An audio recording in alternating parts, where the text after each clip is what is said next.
রাত 12টা বাজলেই ঘুম চলে আসে। জাস্ট দেখো আমার চোখ দুটো একদম ছোট ছোট হয়ে গেছে। আমি আমার হবু হাজবেন্ডের সাথেও কথা বলতে পারি না, এই জন্য আমাদের মধ্যে আর কি ঝগড়া হয় যে আমরা রাতে কথা বলতে পারি না, মানে আমার অনেক বেশি ঘুমে ধরে যায়।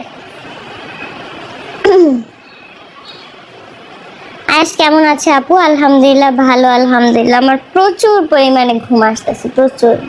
কিন্তু ভাবলাম যে না, একটা লাইভ করি, কারণ অনেক দিন ধরে হচ্ছে ইউটিউবের প্রতি একদমই ফোকাস দিচ্ছি না।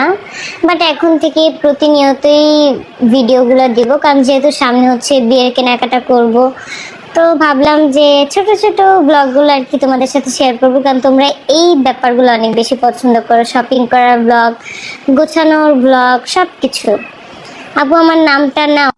ভাই গো ভাই, সামনে যে আরো কত কি দেখতে হবে। বিয়েই হলো না এখনো, তার আগেই নাকি হবু হাজবেন্ডের সাথে আখির ঝগড়া বেঁধে গেছে, তাও আবার তার সাথে রাত জেগে কথা না বলার জন্য।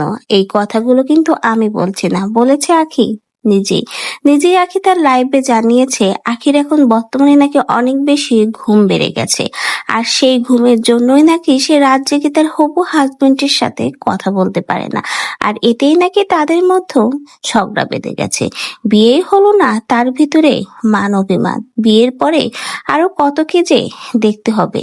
তো ফের সোশ্যাল মিডিয়াতে আখির এই বিয়ের নিউজটা ছড়িয়ে পড়ার পরে কিন্তু নানা রকমের সমালোচনা, মন্তব্য এখন সোশ্যাল মিডিয়া ঘিরে।